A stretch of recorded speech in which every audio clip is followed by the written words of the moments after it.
यही आगाज है मेरा, यही अंजाम होना चाहिए, वतन पर मर मिटने का यही अरमान होना चाहिए। चाहे आप गीता पढ़ते हो या कुरान, चाहे आप गीता पढ़ते हो या कुरान, हमारे सीने में सदा हिंदुस्तान होना चाहिए, हमारे सीने में सदा हिंदुस्तान होना चाहिए। पूरा विश्व जिसका कर रहा है सम्मान, पूरा विश्व जिसका कर रहा है सम्मान, जो है संकल्पों का साधक जिसकी सांस भरे उड़ान, जो है संकल्पों का साधक जिसकी सांस भरे उड़ान। आप चिड़िया नहीं, आप चिड़िया नहीं, सोने का बाज है हमारा हिंदुस्तान, सोने का बाज है हमारा हिंदुस्तान। आदरणीय व्यासपीठावरील मान्यवर, वंदनीय गुरुजन, सुजाण नागरिक व महासत्ता भारताचे भविष्य असणाऱ्या माझ्या मित्रमैत्रिणींनो, तुम्हा सर्वांना माझा नमस्कार। मी अनिता विलास पाटील इयत्ता 6वीची विद्यार्थिनी आपल्या समोर भारतीय प्रजासत्ताक दिनानिमित्त माझे विचार व्यक्त करणार आहे। ते आपण शांत चित्ताने ऐकून घ्यावे ही नम्र विनंती। मित्र हो, सर्वात मधुर स्वर ना मैफिलीतील गाण्याचा, ना पहाडातून झरणाऱ्या पाण्याचा, ना सागराचा, ना गुंजनाचा, ना आमंत्रण गोठ्यातील हसण्याचा, तर सर्वात मधुर स्वर कुठेतरी कुणाच्या तरी मंदटावरील शुंकला खळाखळा तुटण्याचा। मित्र हो, सुमारे 150 वर्षे इंग्रजांच्या गुलामगिरीच्या शृंखलेत अडकलेल्या आपल्या भारत मातेला स्वातंत्र्य मिळवून देण्यासाठी महात्मा गांधी, जवाहरलाल नेहरू, सुभाषचंद्र बोस, भगतसिंग, राजगुरू, सुखदेव, राणी लक्ष्मीबाई यासारख्या असंख्य क्रांतिकारकांनी आपल्या प्राणांची आहुती दिली व 15 ऑगस्ट 1947 या दिवशी आपला देश स्वातंत्र्य झाला। मित्र हो, आपण स्वातंत्र्य तर झालं खरे, पण स्वराज्य मिळाले आणि सुराज्य गेले कुठे अशी आपली अवस्था झाली। आपला देश अनेक लहान लहान तुकड्यात व जाती धर्मात विभागलेला होता। अज्ञान, अंधश्रद्धा, कुपोषण व रोगाच्या विळख्यात संपूर्ण देश अडकला होता। लोक सैरभैर झाले होते। अशा दिशाहीन व भरकटलेल्या देशाचं स्वातंत्र्य अबाधित राखण्यासाठी व सर्वांना सुखा समाधानाने जगता यावे यासाठी भारतरत्न डॉक्टर बाबासाहेब आंबेडकर व घटना समितीच्या अथक परिश्रमाने 26 जानेवारी 1950 या दिवशी आपली राज्यघटना अंमलात आली व भारत हा स्वतंत्र प्रजासत्ताक देश म्हणून जगाच्या नकाशात दुबाबात झळकू लागला। जब खैरात से मिलती कामयाबी, जब खैरात से मिलती कामयाबी तो हर शख्स कामयाब होता, फिर कदर न होती किसी हुनर की और ना ही कोई शख्स लाजवाब होता।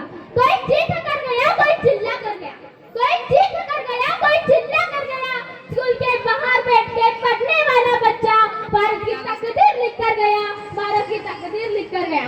मित्र हो, भारतीय संविधानामुळे आपल्याला खूप काही संधी मिळाल्या आहेत, ज्यामुळे आम्ही आमच्या पूर्वजांनी पाहिलेलं राष्ट्र निर्मितीचे स्वप्न प्रभावीपणे सत्यात आहोत। पिढ्यानपिढ्या शिक्षणापासून वंचित असलेले आदिवासी, शोषित, दलित, वंचित गरीब महिला या सर्वांना शिक्षण व विकासाच्या मुख्य प्रवर्तनाने आपल्या देशात मानसिकतेच्या दिशेने वाटचाल करत आहे। ते ज्ञान व तंत्रज्ञानामुळे आपण झपाट्याने परिवर्तन करत आहोत। अवकाश संशोधन क्षेत्रातील नेत्रदीपक यश मिळवताना प्रेरणादायक ठरत आहे, ज्यामुळे आपला भारत देश आज तिसरी अर्थव्यवस्था बनत आहे। पण तरी आपल्या समोर आज अनेक संकटे उभे आहेत। मित्र हो, खेड्याकडे चला हा नारा देणाऱ्या महात्मा गांधीजींच्या देशात आज शहरी आणि ग्रामीण भारत यांच्यातील आर्थिक तरी वाढत चालली आहे। योग्य संधी अभावी अनेक समाज घटकांच्या भाकरीच्या काळजी तडकून पडल्या आहेत। योग्य कमी उत्पन्न असणाऱ्यांचे लग्न ठरण्यात अनंत अडचणी येत आहेत।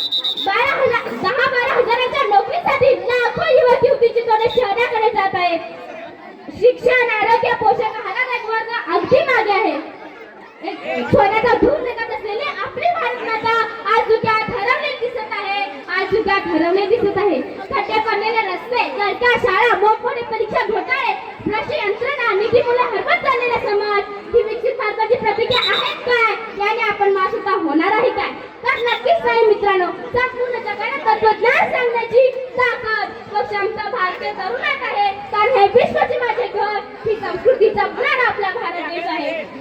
आपण खूपच भाग्यशाली व नशिबवान आहोत, कारण आपण अशा देशात जन्माला आलो आहोत जिथे देशाला देश नाही तर भारत माता म्हटले जाते। याचा आम्हाला सार्थ अभिमान वाटला पाहिजे, सार्थ अभिमान वाटला पाहिजे। शेवटी ज्ञानपीठ विजेते कविवर्य कुसुमाग्रज यांच्या कवितेने यांच्या कवितेतील काही ओळीने मी माझ्या भाषणाला पूर्ण विराम देते।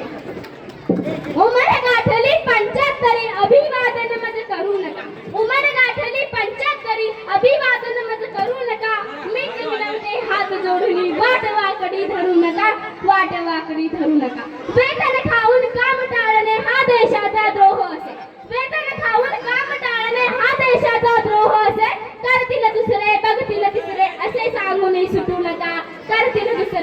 जगतील तिसरे असे सांगून सुटू नका.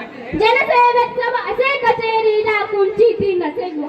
जनसेवेत सव असे कचेरी डाकूंची ती नसे गुहा. मेजा खालून मेजावरून द्रव्य कुणाचे लुटू नका.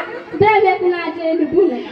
भाषा मरता देशही मरतो संस्कृतीचा दिवा विजे.